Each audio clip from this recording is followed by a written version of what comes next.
Shit, this is Big Flo. Yo, what's up? This is DJ X. This is K.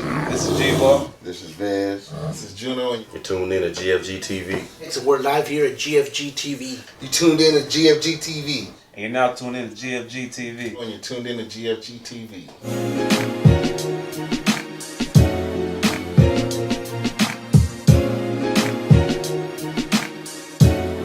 West YouTube, it's your boy Big Ray West. You tuned in to G.F.G TV. You tuned in to G.F.G TV. It's your boy HB the Kang, and I'm here with the Board Dad Productions. Alright, we are sitting down here today with HB the Kang, Hillbilly, and we are going to pick your brain a little bit today, learn a little bit more about what makes you tick. I'm excited. Alright, so just to kind of kick it off, just let everybody else know, what is your name, where are you from? HB, I was born on the east side of Des Moines. I think we migrated from Radio City Trailer Park when I was a baby over to the east. And, I've loved that side ever since. I've recently relocated out to Ankeny due to financial constraints. I understand that. I live all the way out in the sticks because of financial constraints. I stay in the sticks because they cheap. So tell us about your childhood and, growing up. Blue collar family. My mom, she dipped out when I was about 2 or so to drive semi. So I was basically left with my pop and his and my grandfolks. It was a unique situation, My pop worked. That's what the fuck he did. He went and he paid bills. My granddad worked as long as I knew, like MCO, and he worked at the Odessa Brickyards before they come up from Odessa, Texas. And my grandma, she was always home, so that was where the first ass whooping happened. Yeah, you get sent home. What's the name of your grandparents? Frank and Rose Hill. My pop's name's Frank. Our house was never fucking empty. They always had their eyes or their arms wide open, from family to distant kin. Anybody who ever needed a fucking place to stay, they were always there. And it was just nuts. Absolutely fucking insane. Just the amount of people that would go through the house. Kind of felt like Shameless. You ever seen that show? A little bit. Kind of felt like that. Nice. So around those times, where'd you go to school? Let's see. I don't remember kindergarten very much, but it was out by Hubble. After that, my pop moved in with a broad, and I went to Phillips for a little bit, back there off right behind the old Kmart. And then Stowe, Hoyt, East, Scavo, Central Campus. And then I went to DMAC. Got my GED finally in 2016. Nice. Congrats on that. Dope. I got my GED. What was it? It was like 2014, something around there. Yep. Yeah. Nice. Yeah, 2014. So, what are some friends you had in high school? Trace and Chief. Those are my brothers since I can remember. My buddy B. Weasley, fucking Book of B. Weasley. And, we was just kind of always into the same shit, you know what I mean? And then, you meet some different people when you go to Central Campus, like Shavar, Terrence, and, what the hell was his name? I think it was Corey. He was a kid from Roosevelt. And, it was a whole different cluster of people when I was in Painting and Drywall with John Richardson. And we all kind of smoked and did the same things. Harley, you're fucking high. We'll just go over there and sign something. You know what I mean? I remember one time I got hammered with my buddy Toby Thompson at the Rocket Slide. It was like second hour. Bottle of Paramount rum. Took it to the face. I end up chucking. I'm sleeping it off in my buddy Chief's minivan. Motherfuckers are coming up and looking at me like I'm a dinosaur fossil. Just like, go away. I don't feel good. Do not tap the glass. Yeah. Don't wake the bear. He'll throw up again. Rocket Slide, which is crazy because I wasn't, I didn't grow up around here, but I even know about old Rocket Slide. Oh yeah. Yeah. Park. Yeah. It wasn't too far away from East High, just far enough away from the hall monitors and shit. So it was a prime location. Yeah. You play any sports? No, we didn't have insurance. Yeah. No. I never played, sports after just like Little League and stuff. No. I mean, everybody was always busy. Yeah. Yeah. My dad wasn't really in the picture, and my mom, same. She's so busy. She's just a worker. Yeah. Same stuff. She just work. Yeah. Around. Don't blame her, but what about sports teams? Cowboys, Boston Celtics. Cowboys and Celtics. Cowboys and Celtics. So what is that? When did you become a Celtics fan? Like what era? I'd have to say, I always liked the team, but I finally started watching in a big rivalry with my buddy B, like consistently, when it was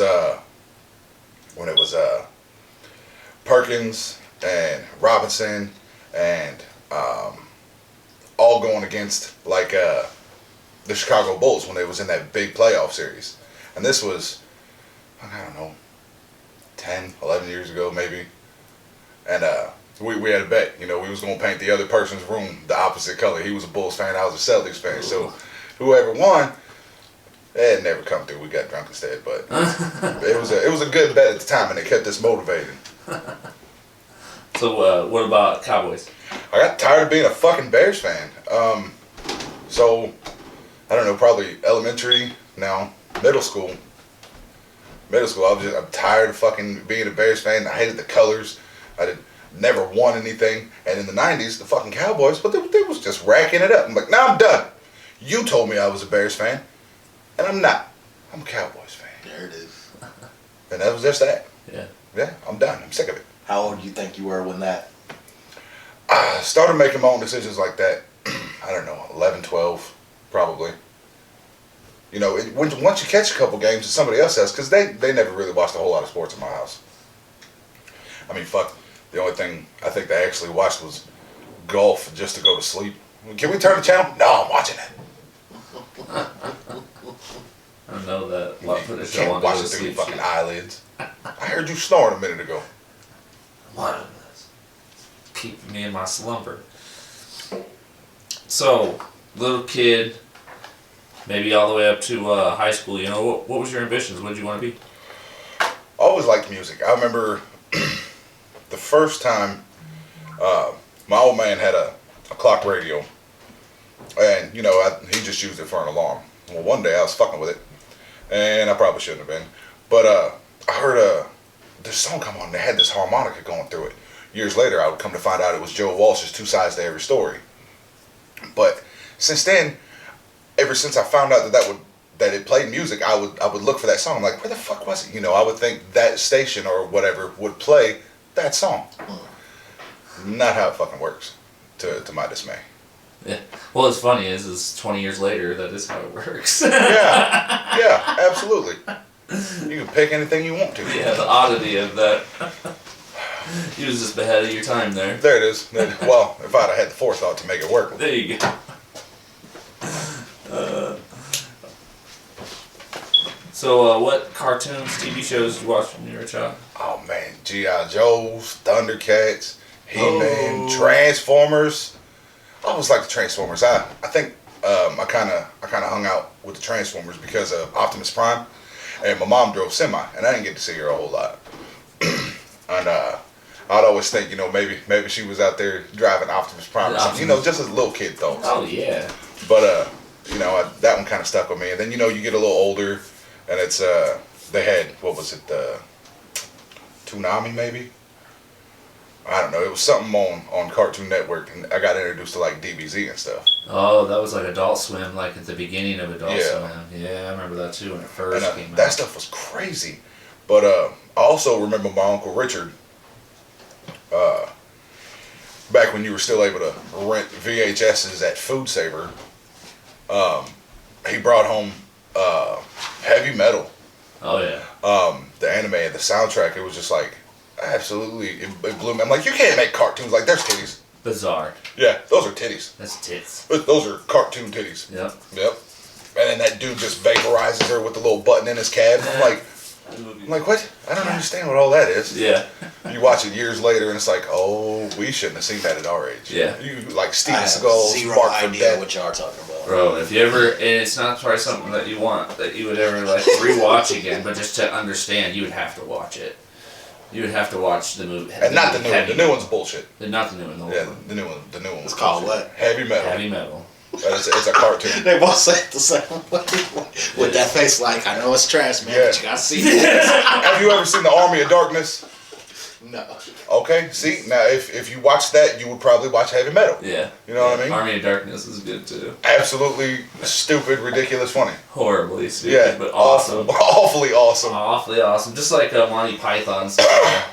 See, I didn't really get into those. Oh, But I like would the say Holy it's Grail. Similar, yeah, the Holy Grail. It's similar to the satire is very thick, very heavy satire. Whereas Heavy Metal takes that satire and just puts it into anime form. Yeah. Gives you a way to laugh about it a little Yeah. easier.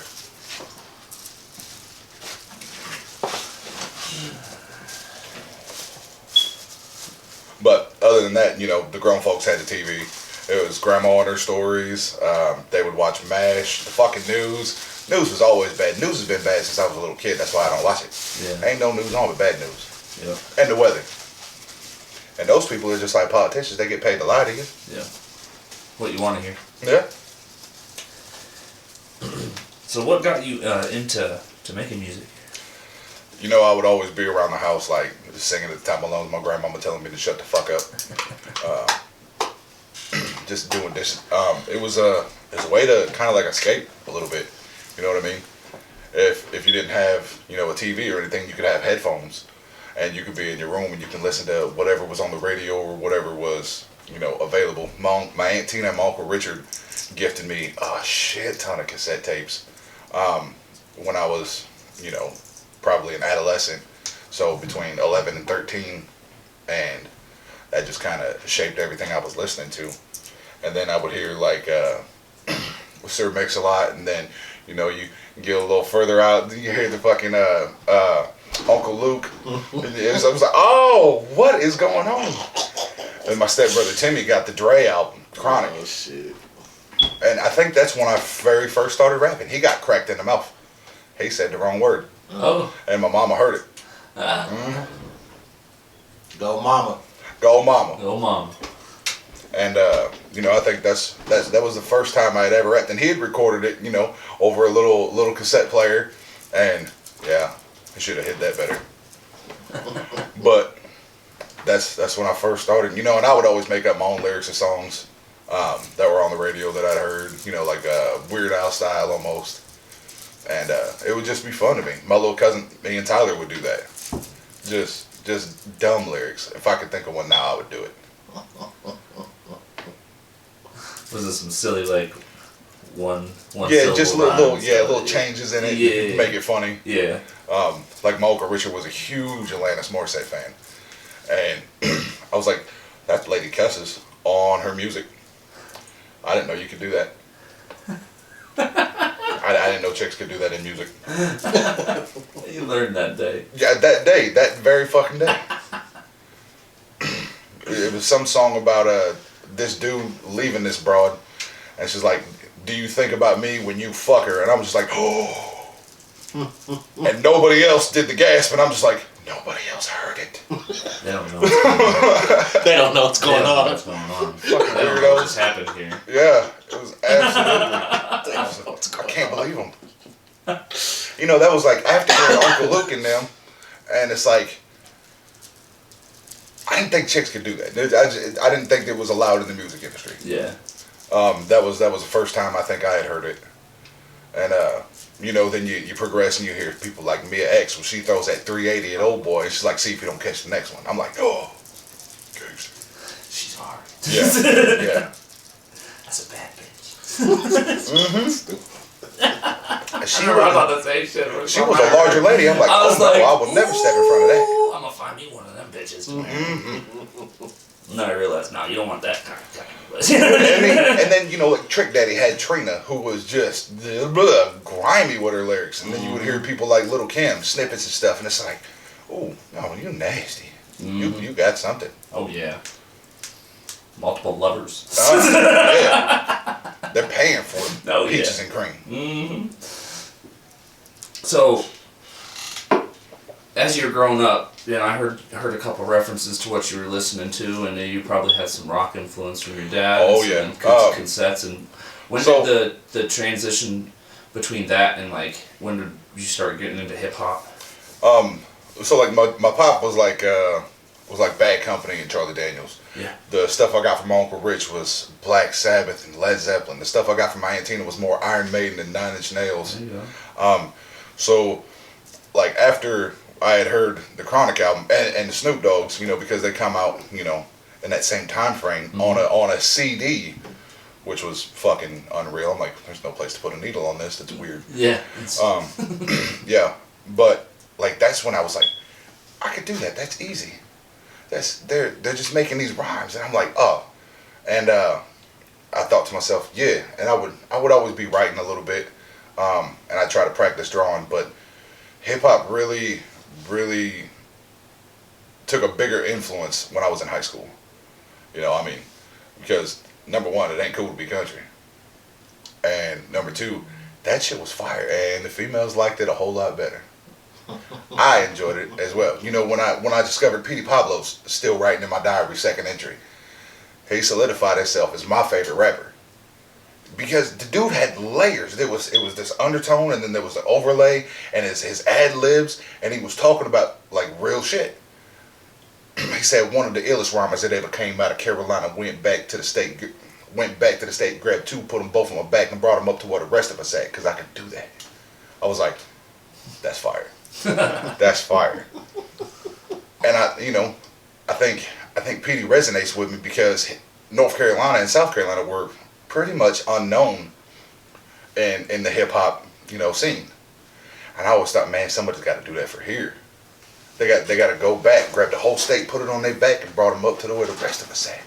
Cause he can do that. Cause he can do that. That meant something. That did, and you know that shit struck home. You know, you got Biggie and Pac, and I like Pac, I like Biggie, but to be honest, I think I was more drawn to kind of Southern flow, like P, Mystical, Fiend, Trick. I always liked Trick, but Petey just kind of that's my pocket dude right there. So Petey is your top guy, which is interesting too, because I've interviewed, you know, I did two MCs in the podcast. Nobody loves Petey. I've interviewed a lot of hip hop, and I've asked that question quite a few times, and I've never. Yeah. But I mess with Petey Pablo. I like Petey. Yeah. See, everybody. He started his second album with, I need you to take them shirts off again, put them back in the air, and I was like, okay, that's a good way to tie into it. But other than Petey, you know, folks like Zero, Trey the Truth, T.I., Bun B was always underrated, I thought. Texas. Yes, sir. Yes, sir. So, top 3 albums. Albums or from what genre? Does it matter? Let's do all time, just because you have you have a wide range of music that you're a fan of and that you've been raised around. Let's see all time. That's pretty rough, man. Still writing in my diary. That's holding the top spot. I'm gonna say Black Sabbath's first album. Just because of the dark and bluesy feel it had to it.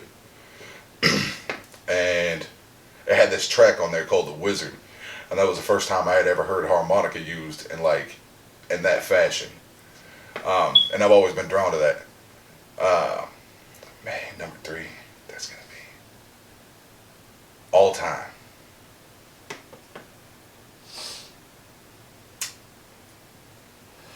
Eagles' greatest hits, maybe? Okay. Maybe. There you go. Those guys got a harmony that's real hard to fucking beat unless you look inside of like Pink Floyd or even Alabama.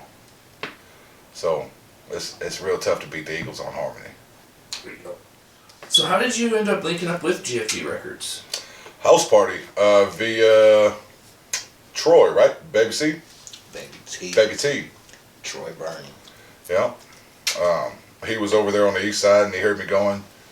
And I had expressed the desire to get into a studio somewhere, somehow. And I don't know, a couple What weeks. year do you think this was? 07, 06, maybe. Late 07, maybe. It had to be in the summertime because we was all outside. I'd say between 06 and 07. Yeah.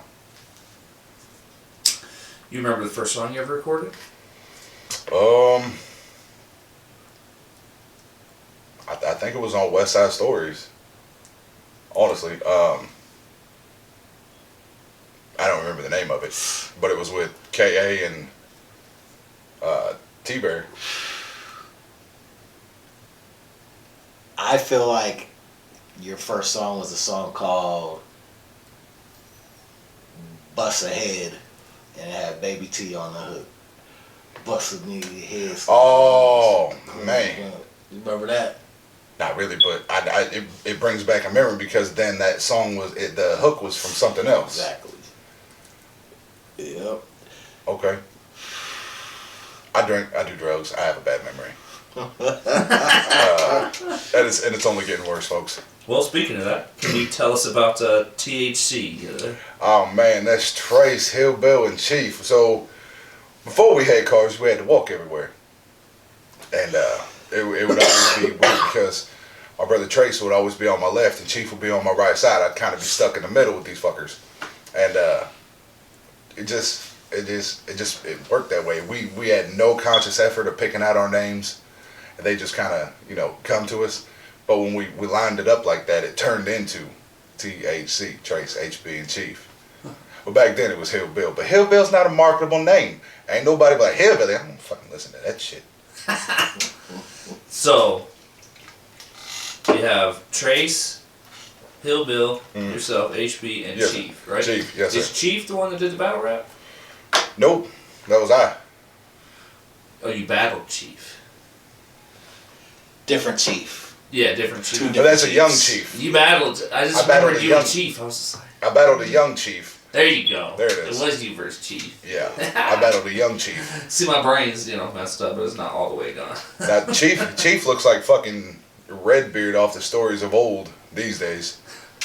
But he was a squatter fellow, a little shorter than I, but he was just wider than me. Kind of like Quimby, you know what I mean? But and Trace was always this beanpole skater. He was in a band called My Own, and they was able to record at with Nyberg and them. So, and I think it was really Chief who got me back into hip hop and stuff because he was probably tired of listening to all the same stuff, all the same, metal and things, and seeing how fucking far down the rabbit hole that way you can go. And he was, it's my fucking car, I play what I want. Yeah. And that's how it worked. You And there was I still remember the first time I heard Biggie and Bone, Spit Your Gang, Talk Your Shit, and I was like, oh, that's the style right there. That's how you do it. That's how it's supposed to be done. And that just kind of stuck with me. You know what I mean? And I would always think about that. Something when I build up cadences. So what was it like creating and releasing your first mixtape? Man, it's a long fucking time. We started it, I think in 07, late 07, early 08, and it didn't come out till almost 11 or 12. And just planning and getting here and getting better and finding things that are actually worth listening to, because when I first started out, I was just braggadocious. And saying a bunch of shit you couldn't stand on. These days we're a little more conscientious of what we do. But it was fun, it was exciting, it was new, and performing the first time, I was fucking hit. I was scared to get up on stage. Yeah.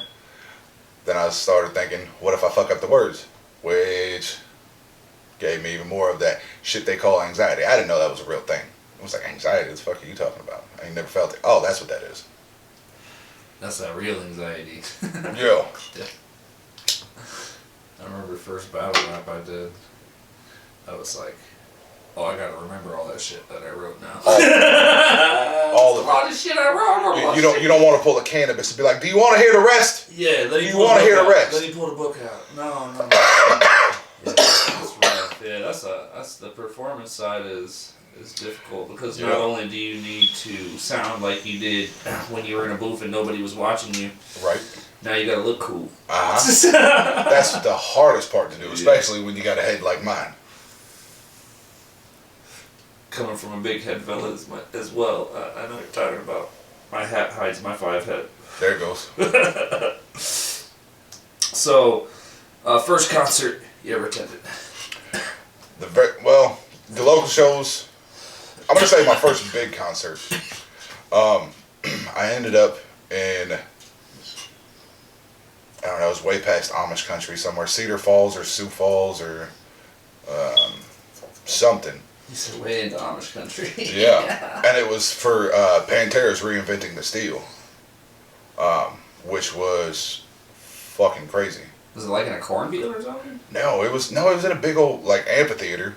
Well, maybe not an amphitheater. It was at a big venue, a bigger venue, anyways. Yeah. And it was like pyrotechnics and I imagine Pantera, they go all out. yeah, and it was for the Reinventing the Steel album, and they had Simple Tour with them, and I just thought, wow, these guys are crazy. Come to find out, they're from Brazil.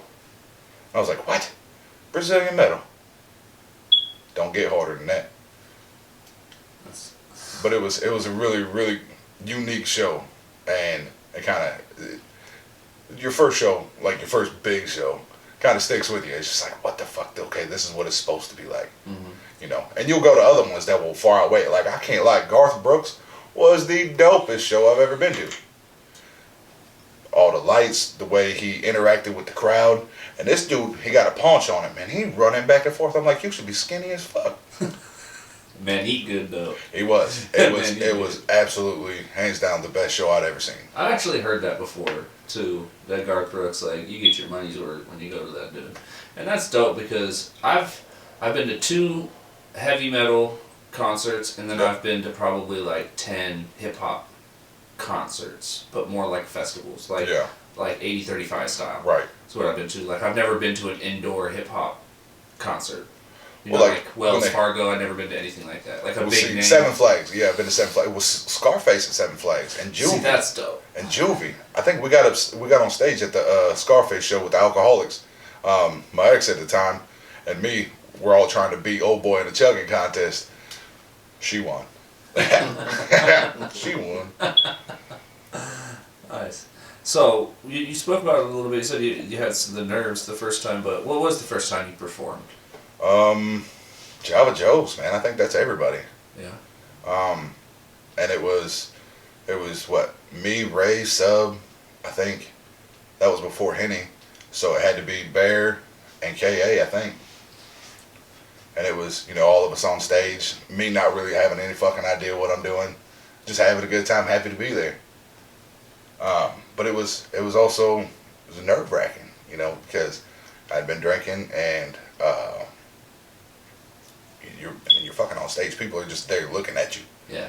It's like, what the fuck? I'm not in a zoo. Yeah. Yeah, if you don't like being looked at. Yeah. Probably ought to change professions. That's, we're getting used to it once. So I'm a welder. People don't look at welding because it blinds them. Look at me all day. Yeah, come on. You got, your eyes ain't gonna rise. I sound like the sun. There you go. So, speaking of shout out to Deps, but talk about the project you and Deps had. So there's a no real time limit on it. We had gotten together and we had done a few tracks. Riverbank was one of them, and we had done a few more of that style because Deps is fucking dope. And he said.